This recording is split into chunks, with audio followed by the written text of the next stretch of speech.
Magandang araw po at magandang gabi sa mga nakakapanood sa gabi at sa lahat po ng naabot ng video na ito. Welcome po dito sa AMB o Avoy Mix Videos.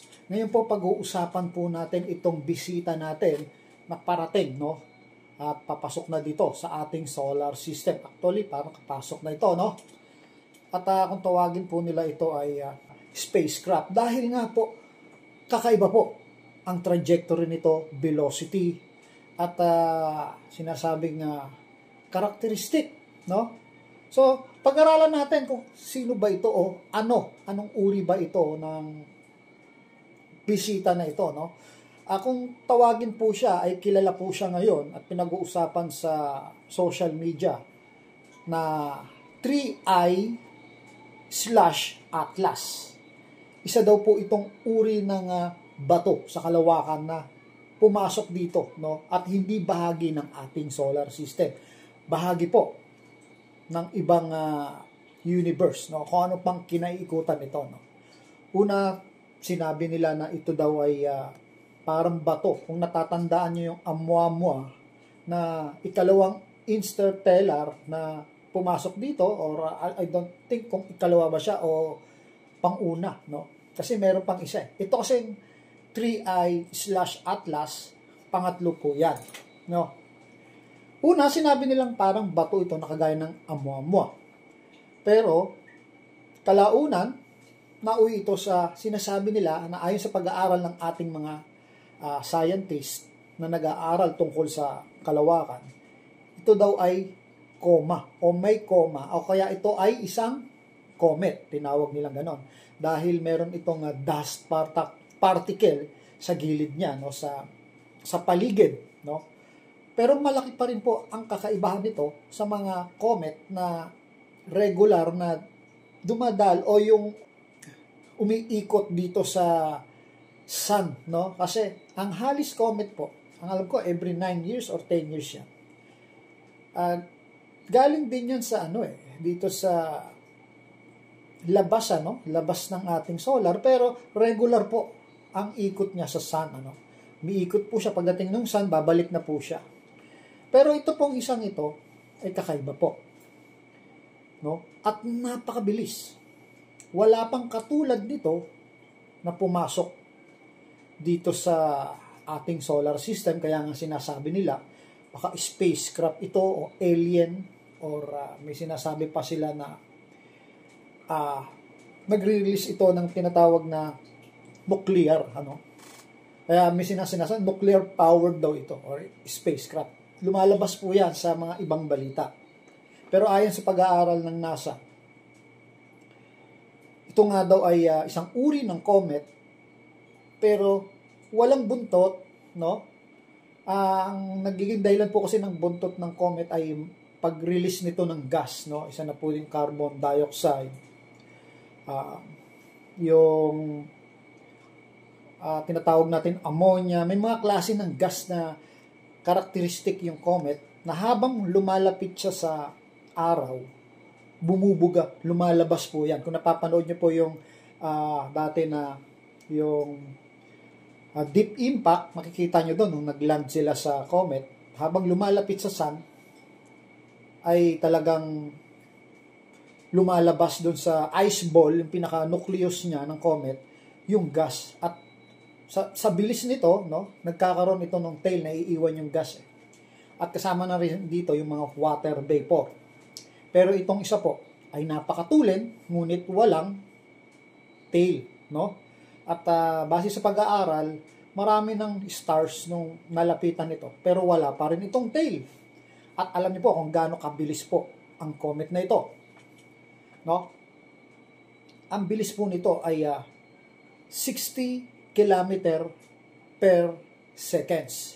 Ito na po ang pinakamabilis na object sa buong solar system, no? Kung ikukumpara po natin siya sa bala, ang bala po ng barel, ay nasa 0.36 kilometer per seconds.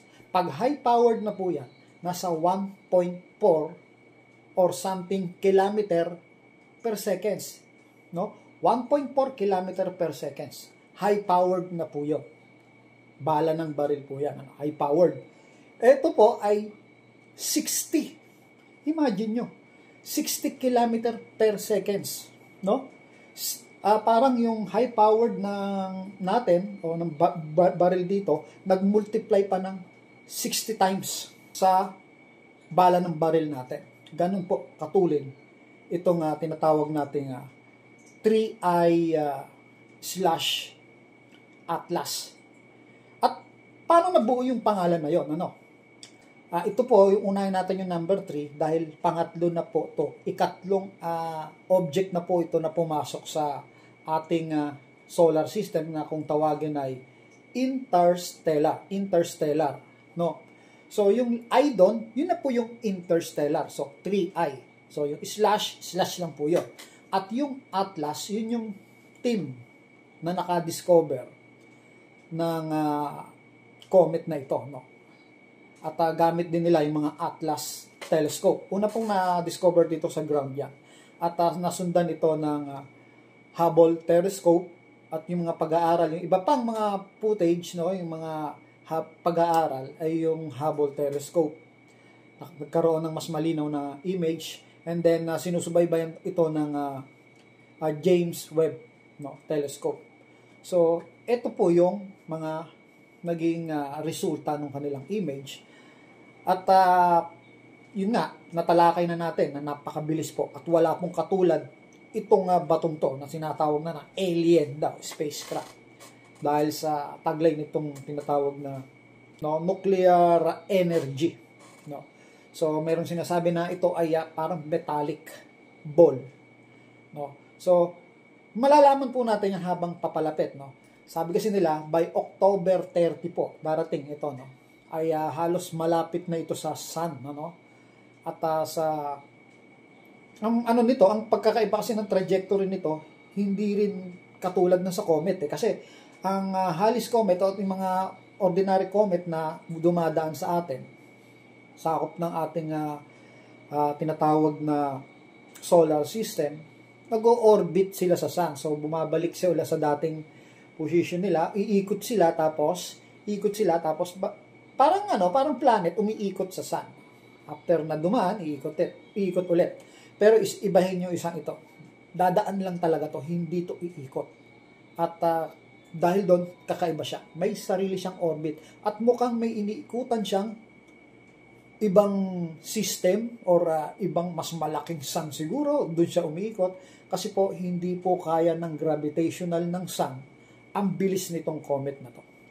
At sa karakteristik po, wala pong katulad ng karakteristik na to, hindi rin po maikumpara sa mga dalawang naunang interstellar na dumaan dito sa ating solar system. No?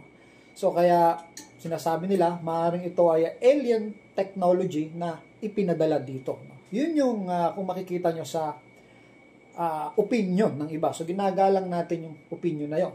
At ayon pa sa pag-aaral, no, mukhang mas matanda pa itong 3i slash Atlas kesa sa ating araw. No? Mas matanda pa to ng millions of years. No? Kung kayo po ay naniniwala sa science, at gagalang natin siyempre yung kanilang millions of years. Kung biblical, ang pag-uusapan natin ay mukhang wala po talagang millions of years.